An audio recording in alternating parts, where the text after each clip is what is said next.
Well, welcome back to my kitchen. Today I'm want to do a favorite pie for you, and I'm going to break this into two videos. So I'm going to do a video just on the pie crust, because some of you may want to make your own pie crust, and some of you may start with a refrigerated crust, or you may purchase an already prepared crust. So what we'll do first is to do the crust, and then I'll do a separate video with just the pie filling. So pie crust is really easy to make, but it's a little bit tricky in that you have to have the right consistency. If it's too dry, it's going to be crumbly and fall apart really easily. And if it's too wet, it's going to stick and be difficult to roll out. So we'll start. I'm going to just use a mixing bowl here. And I have my 1 cup of flour and a half a teaspoon of salt. I have those right there. So then we want to add some shortening to it.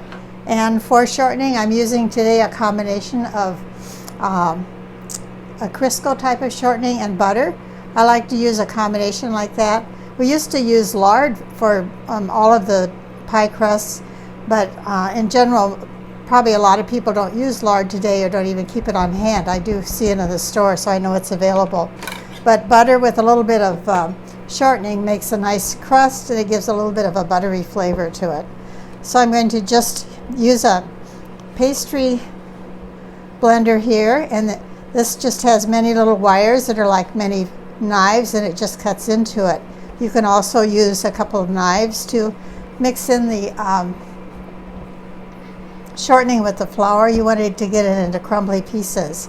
And sometimes when I'm on the road and I don't have a pastry blender with me, I'll just soften the shortening slightly, and then I can use a fork and blend it in that way. So I'll just show you, this is kind of, you have these many little knives here that just cut the butter in fine pieces. And so you generally want it in about the size of little pea-shaped pieces. So you can kind of see the butter that's in the shortening that's mixed in with the flour. And then I'm going to add the water to it, and usually it takes about 1/3 cup of water, so I have a little more than that here. So I'll just put it on a little bit at a time. You don't want it to get real doughy and moist, and then just toss it a little bit so that it gets moistened throughout.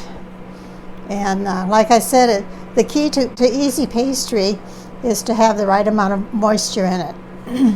And so as I do this, I want it to kind of start to cling together, but I don't want it to be sticky.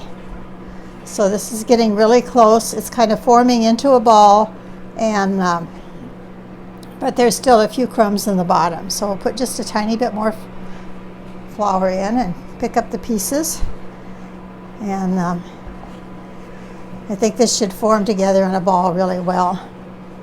What you should be able to do is to just take the dough with your hands and press it together and form it into a ball.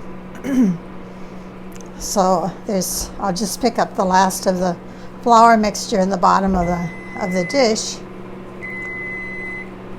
And that noise is I had the oven preheating, so that just means that the preheat is finished. So if it's just crumbling all over, then you need more water in it. And of course, if it's too sticky, if it's sticking to your hands, then you know that you have a little bit too much water, and so you just need to use extra flour when you're mixing it up. So then for rolling out the pastry, I like to use just a plain weave dish towel. And this one I just save for doing pastry on. And I like a white one because then I can use some bleach on it occasionally if I need to keep it white. So just sprinkle it with a little bit of flour and then rub it in. The nice thing about the fabric is that the flour will go down into the grain of the fabric, and so it's not going to be blotches on the on the pastry when you put it on there. So with our pastry, we have it in a ball, and then you want to form it into a round shape. And one of the keys to rolling out and having it round when you roll that out is to have it round when you start. So just smooth up the edges and kind of press it down so that it's about a 1/2 inch thick, and then you can just start rolling with your rolling pin. And when you roll, you start at the center and go to the edge. And since I have the flour on the cloth, it should just roll out without too much trouble with it sticking. I usually like to turn it over once to just assure that it's not sticking, and then it just turns over like that. And it also, once I turn it over, then it kind of relaxes it, so it's a little easier to roll out. So I'll just keep rolling out, and my goal is to have it come out as round as possible, because my pie pan is round, and if it comes out square, it's kind of hard to get it to fit into a round pie pan. So that looks about right. So I put my pie pan on to just kind of eyeball it, and it looks pretty close. I'm going to I'll lift it up right here. And then I can, once I lift it up, then it isn't clinging to the cloth, so it's easier to roll it. So when you go to transfer it to the pan, there are two ways you can do it. One is you can take and you can roll it up on the rolling pin and transfer it over, or you can also just fold it in half, put your pan here, and then just lift it up and put it into the pan. So I just unfold it, and then you want to ease it into the pan and have some edge up around the outside.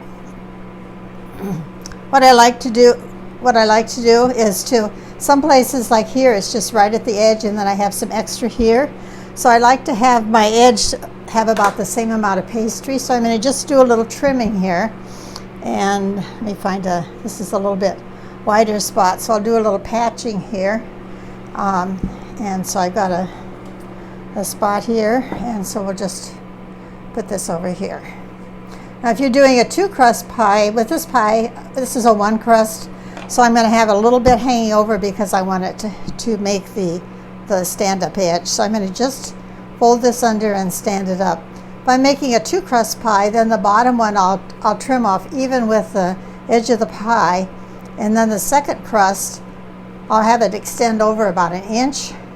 And then what I do is I moisten the bottom one, put the top one on, and then fold it under, and then make it stand up like this, and then it's all ready to just crimp it and have it stay in place.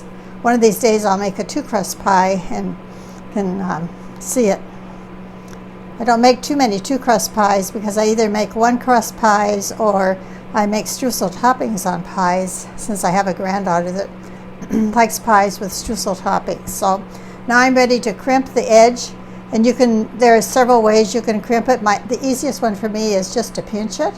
So I just, at an angle, put my thumb and my forefinger and just go around it and pinch it. And as I pinch it, I kind of pull it a little bit over the edge, and that'll keep it from falling back down sliding into the pan when it cooks. So there's the crust all ready to go in the oven. I just need to prick it a little bit, and you just prick a few times, because if you don't, air bubbles will form underneath, and it'll just lift up, and you won't have much space to put your filling in because the crust is all puffed up where it shouldn't be. So it doesn't take too much there, but just a little bit, and then this is ready to go in the oven. So the oven is preheated. I'm just using the regular convection, which if you're using a regular oven, you would just preheat the oven and then just put it in. And here I just put the bracket first, and then the pie pan. With the silicone dishes, I need to, I'll just set it's 425, and it'll be about 12 minutes. So if I had there's not a silicone pie pan, but if I had one, I would leave it on the rack. But since I was using glass, it's easier to put the rack in and then to put the glass pie pan in, because the glass is firm and it doesn't need the rack. And if I have it on the rack, it's more apt to slide off than to do it separately. So we'll let this just bake, and then I'll be back with you in a little bit once it's done, and we'll see how it turns out. Okay, well, our pie crust is just about finished. And so what I made today is a 1-crust pie. This is a baked 1-crust pie shell is what we usually call it. And so this would be used for like a cream pie or like a fruit pie that has a cooked filling, like I'm going to make a little bit later. And if you're doing a pumpkin pie or a custard pie, you would do the same thing, but you wouldn't prick it and you wouldn't pre-cook it. So you would just make the pastry like I did, and then just shape it and crimp the edge, but don't prick it because you don't want the filling to go through it when it's baking. So that would be an unbaked pastry shell. And then of course a two crust pie would be like for an apple or a cherry pie, where you have the crust on the top. And that's the one where you would put the crust on and fold it under and then crimp it. So I made this today in the convection oven, but you can make it in your regular oven. Usually I use about 425 in this oven. You can do, most of your ovens will go to 450, but I usually just do 425 because it doesn't take quite as long to preheat. So this is what your pastry looks like when it's come out. So you can tell where the little holes were that they kept it, and the crust is, it's hot, so I won't pick it up and show you, but and then this is ready to put a pre-cooked filling in, and then you're ready to serve it. So enjoy, and we'll put the filling in another video.